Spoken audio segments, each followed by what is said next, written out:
This morning, I encourage you to take notes on your phone and notebook, because instead of going straight into the book of Revelation chapter 12, we're going to take like a little break in a sense, because I want you to understand the notion between pre-tribulation and post-tribulation and all the other two views out there, because it is critical in understanding Revelation 12. Because if I just get into Revelation 12 and you do not understand what I'm trying to explain, even if I present to you the various theories of Revelation 12, you may get lost. Good morning. You are welcome. You're in your Father's house. Amen. So let's dig in a little bit and see how I can explain, paano ko may paliwanag sa inyo ang pagkakaiba ng pre-tribulation sa post-tribulation. Because this is one of the most debated eschatological issues. Pag sinabing eschatological, eschatology, ology meaning a study, right? Eschaton means time. This is the study of the end time. So eschatological view is very, very debated, because it talks about when the church is going to be raptured, if the church is going to go through a period of tribulation or not. When it comes to the rapture, is it going to be before the tribulation, in the middle of the tribulation, or after the tribulation period? And how long exactly na yung tribulation period, iba-iba ang views ng mga churches. So before exploring the historical roots of this heated debate, along with the theological basis of each position, we will first examine yung actual scriptures that each of these views actually hold on to. So sino ang may tamang interpretasyon, di ba? So we're going to look into them in context. So that's why I encourage you to take notes, because we're going to go over them. We know we're not going to finish them today, hopefully by next week. So from the premillennial position of theology, meaning, pag sinabi yung premillennial, ibig sabihin nun, ang viewpoint is, millennial refers to the 1,000 years that Jesus is going to reign on earth. Pag sinabing premillennial, ibig sabihin, darating siya before the millennium. Okay? So because naturally, it goes without saying, how can he rule for 1,000 years if he hasn't arrived yet? So he has to arrive before the 1,000 years. Now, the pre-tribulational view and the mid-tribulation and the post-tribulation view, they are under the premillennial view, because there are other views, meaning merong amillennial. Pag sinabing in the Greek, without, walang millennial. Basically, it's metaphor. Basically, some would say we are already in the millennial, so to speak, because of the church age. Is the Holy Spirit working on earth? So Jesus Christ reigns among the believers. So merong merong group ng mga Kristiyano that they believe that Jesus is not going to return, that this is the millennial reign of Christ. And then there's also what you call the post-millennial reign. Maguguluhan kayo. Pag sinabing post, paano darating si Jesus after niya mag-reign? That's what's going on in your mind. But the post-millennial reign is basically, ang kanilang view is that the world is just going to keep getting better, because the church is basically preaching the gospel, discipling the nations. It's just going to get better and better and better.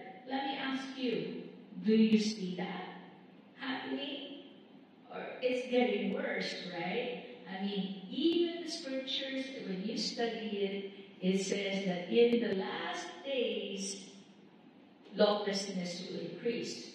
So when you look at that, it means it's not going to get better.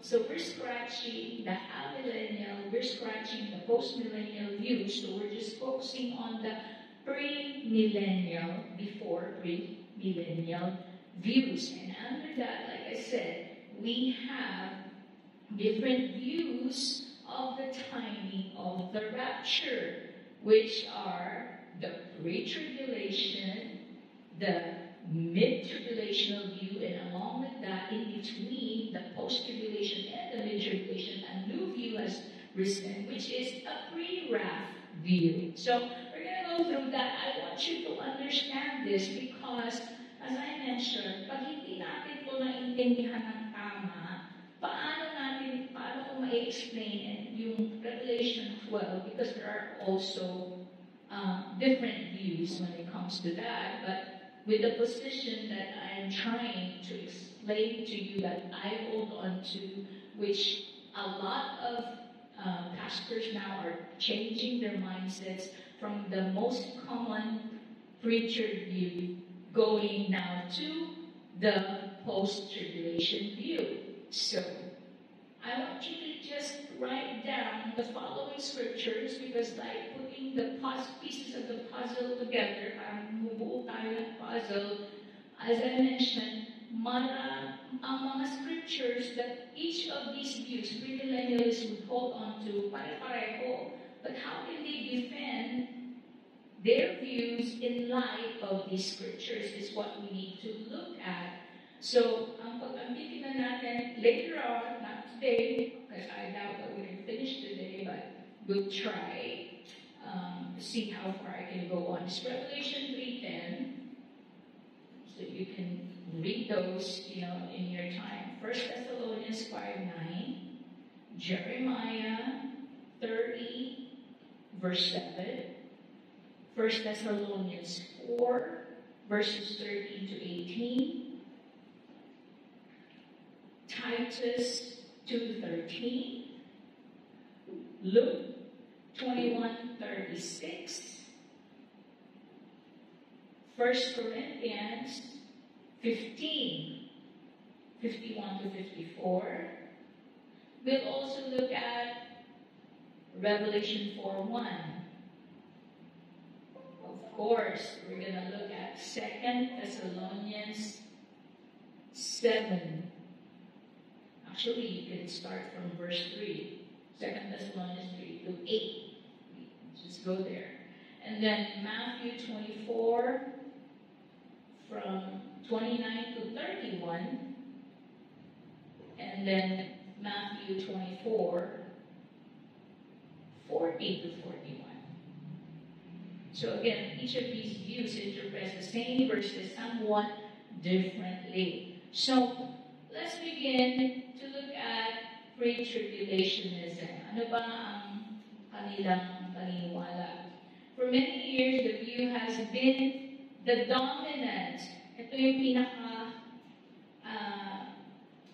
popular, in a sense, in our age, okay? The dominant eschatological position among evangelical churches. So commonly referred to as, you will hear this term, dispensationalism. Kaya pag narinig nyo yung term na dispensationalism, they are premillennial pre-tribulationists.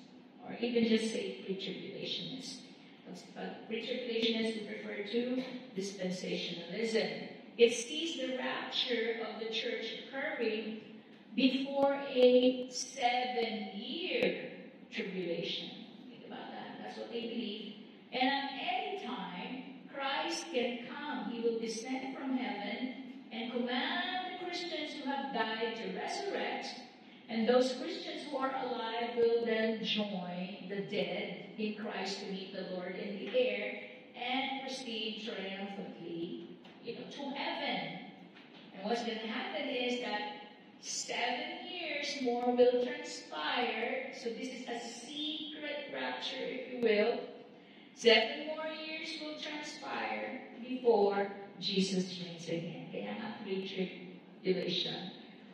What they're saying is that Christians do not have to suffer the tribulation period. So, yung una, secret, yung pagbabalik, pag sinabi nilang second coming, now is visible to all the inhabitants of the earth. Now, this startling event will cause now the Jews to recognize Jesus as their Savior. And many will be saved at the time. In fact, if you read Romans 11, what does the Apostle Paul say? All of Israel will be saved. So the nation of Israel will be saved. Now, politically, a 10-nation alliance will immediately be formed, and the leader of which will make a 7-year pact or treaty with Israel. 7 years. So during the first half, they believe, the first half of the 7 years, Israel will enjoy peace for 3.5 years, and with her neighbors, like right now, di natin nakikita yan, nagigiyara-giyara ngayon sa Israel. And then during the second half, then they will be attacked by the leader of this alliance of nations, which most of them believe it is Russia. They believe it's Russia, okay? Russia will then be defeated supernaturally. And of course, Russia and Iran, based on their interpretation of Ezekiel 38-39. But again, at the beginning of the second half of the 7 years, so first 3.5 years peaceful, now the second 3.5 years, this is when the Antichrist will break his covenant of peace with Israel, and now he's going to persecute the Jews. In this view, they only believe only the Jews will suffer tribulation. That's why Imam pre-tribulationists, because they hold to two different programs, if you will, for Israel and the church. That's what they believe. So this is all based on their own interpretation of Daniel's 7-year-week prophecy that puts the 7 years at the end of the age. But in so doing, it leaves out the cross. It leaves out the cross within the designated period of 490 years. I don't know if you remember Pastor David Sell's preaching or teaching about Daniel's 7-year-week prophecy, but that's what he showed in the most common interpretation. They are forgetting the cross in their timeline. So in 69 week ends with the triumphal entry of Jesus into Jerusalem, Palm Sunday. So about 1 week short of the crucifixion. So that's what they believe. But if you leave out the cross, it becomes impossible to accomplish reconciliation for iniquity based on Daniel 9:24 within the time frame of the 490 years or the 70 weeks. Now, pre-tribulationists, they believe the Antichrist at this time will rule the world beginning the second half, 3.5 years, but will face defeat, of course, at the final battle when Jesus physically returns. And in 2 Thessalonians now, as we will see, he will destroy the Antichrist with the breath of his mouth. At that time, so what's going to happen? Jesus comes, and this is what's basically this is described by Jesus when he comes again in Matthew 24. That's why I want you to read that. What's going to happen if there's a secret rapture? Now he comes again for a second time, and there will be a second rapture because this is the second coming. And Christ will begin now his 1,000-year reign. That's why pre-tribulation reign. So when we talk about dispensationalism, it talks about the eschaton, that God's plan for the ages has been revealed, incrementally. Which there's nothing wrong with that, because the truth is, there are different dispensations of time. They would call the time of Adam and Eve the dispensation of innocence. Wala pa silang alam, di pa nila masyadong alam kung ano talaga yung law. Bigat, wala pa tayo doon. Then, of course, that the period of time and pain would come when people, just, would kill, right? Then, after the flood, the dispensation of Noah came, basically reflecting human government. And then after that, the dispensation of Abraham came. This would be what they call the dispensation of the patriarchs. When you think of dispensation, just think of era, or, like the age, the patriarchs, the Abraham. Then, of course, Moses came, the dispensation of Moses.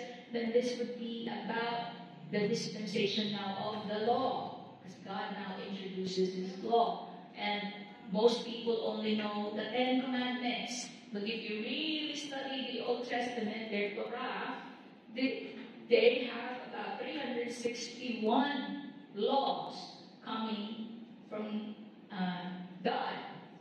Now, of course, beginning with Christ came the dispensation of grace that ends with the second coming of Christ. We have the church age, and then lastly we will have the dispensation of the millennium. I forgot pala yung dispensation ng mga judges ni David, the Davidic rule. So, I just want you to have a basic understanding. Now, yung pre-tribulation believes that Jesus is going to rapture the church, and the church will not have to suffer at all. That the suffering is left to the Jews. Okay? Yan ang kanilang basic understanding. Then, so Jesus would come for a secret rapture, hindi nakikita ng mundo. But if I would look at it, that's already twice. Because the first time He came was when He was born, when He came in the flesh. He lived and died and resurrected as the first coming. And if He comes in the rapturing the church and gathering all the elect, that's the second coming already. And yet they think there's another second coming. To me, if I know my math, 1, 2, 3. Okay, so that's why I don't agree with that position. Now, the mid-tribulation position, just so that the time I have 5 minutes. Now, the approach is this. It's identical, halos pareho with the pre-tribulation view, with one exception. Okay? The rapture occurs 3.5 years into what is believed to be a 7-year tribulation. And so rather than at the beginning of the tribulation, it appears in the middle of the tribulation. So this view allows for the most commonly debated thing about the pre-trib, like why won't the church not suffer? So this allows for the church to experience some form of persecution. Okay? Maybe some, similar to our forefathers, like the apostles, they all died for their faith, right? And then the first century church, they all died. The second church, even up to the fourth century, they died for their faith. And when we think that the time of Constantine stopped the persecution, actually, it's now the Christians also killing the Christians. So, bago ang history in the church. But, look at it this way, they would argue that the church would have to suffer somehow. Okay, somehow. Another reason for the mid-tribulation interpretation comes from assuming the sweet and bitter found in Revelation 10, verses 9 to 10. It refers to the first sweet, eating of the word, and then second, the bitter halves of the tribulation. So they interpret that metaphorically. Hindi yung what does it really say, but they have to actually inject their own interpretation of the bittersweet.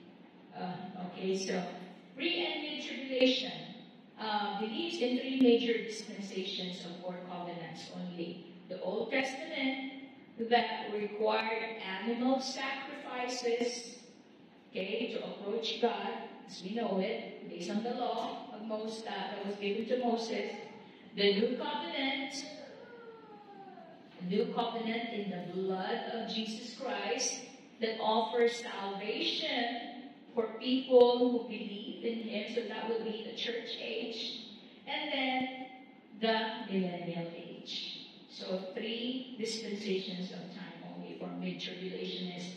So a strong premise of dispensationalism overall sees the church in Israel, again, as two distinct entities. They are distinct from one another, each with her own separate destiny. Dispensationalists believe God suspended His program for the church so that we can go back to Israel. Okay? Yun ang dapat natin intindihin. Now, God shifted His attention to the Gentiles right now, the church age, and then pagka kumpleto na, when the fullness of the time of Gentiles have come in, then He's gonna put His attention back to Israel. So He will complete His purpose with Israel. Now, there are differences in details among pre-tribulationists and mid-tribulationists in the way they would look at scriptures, but these are minor technicalities, for them regarding the millennium and other less important components. So for the most part, however, pre-tribulationism remains quite unified in its belief about Israel. Again, halos walang pagkakaiba ang mid-tribulation except for my suffering and the rapture is going to happen in the middle of the tribulation.